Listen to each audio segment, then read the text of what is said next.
Okay, so I added the silicon carbide with bismuth. So you see the little dots right there, or else it would have been smooth. I have the silicon carbide with bismuth. This is the first layer. And I'm going to throw another layer in there.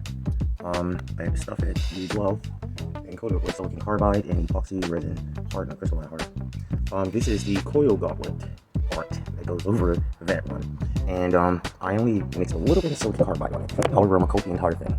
And looks like a hole my hand cannot fit in. However, my forearm is able to fit in.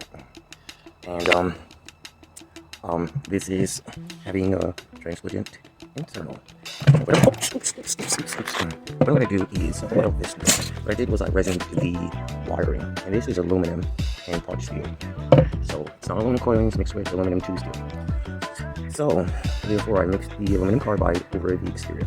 I'm going to mix it over the full exterior. I'm waiting for this because I have a certain amount of epoxy resin on full sharpen. I want to overlay that again. Make it real thick. I'm also going to be adding bismuth in the glove.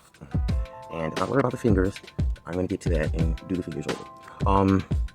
The segment has to have pieces of bismuth, large pieces of bismuth, which is supposed to resemble the indentations. However, coils are also going to be added to it, and permanent magnets. So remember the statue that I did of the Facebook with the nickel nailed in. So similar matter, I'm going to do the same thing to the glove in a resin, epoxy resin hardener.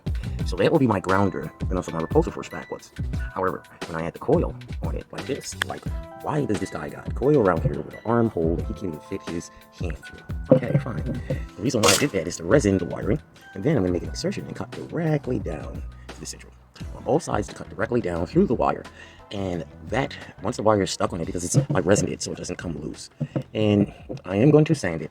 I'm going to resin it again and sand it and resin it again as much as close as I can to get this tightened. And then I'm going to cut it directly down the central on both sides of the oval shape.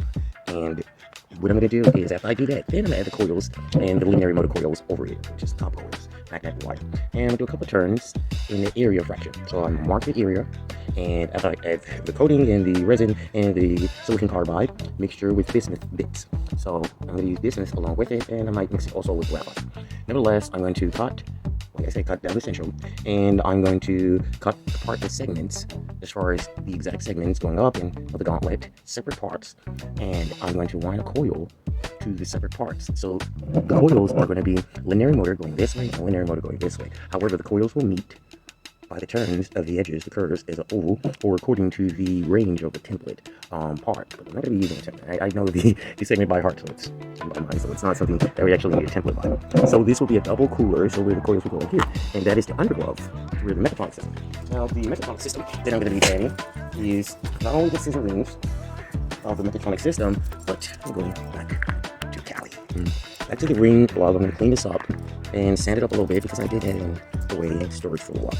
And this is going to be the figure rings that couple to that, which is the exo part. And it's going to have the scissor rings and the magnet coils on it. And this part shall be coupled to the framework, which is the lower body, and that which is the lower body of the forearm. And that will react for that. So the stator will be localized on this part. These parts, which I have bars I can open up for the stator. This is kind of crisscross, but I'm going to discipline it with and soak it in epoxy resin and silicon carbide, and allow the articulated parts to still articulate. However, I'm going to apply threadings as far as very thin threadings of steel to pulley back and forth. And I'm going to wrap the steel around a permanent magnet. It's a small nickel neodymium. They also have cylindrical small micro nickel neodymiums. And what I'm going to do is add the thread through there so I can magnetize the steel wire. And then I can use a regular solenoid pulley. And the idea, I'm going to use the mechanical pencil cylindricals. They're very small, and it's able to fit the wire, the phase wire, straight through. So I can also, once the steel is magnetized within the solenoid cylindrical, which is like the mechanical pencil lead holsters, containers or chamber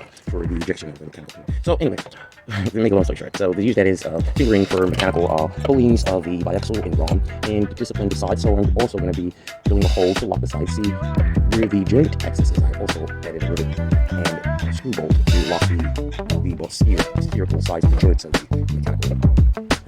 And I'm going to do the combo with the stator on it, and it should be able to open and close of the exterior. So, however, I'm going to add the aluminum onto the frame and the permanent magnets onto the silicon. So I want triple or quad so So, my name is Jermaine Morton,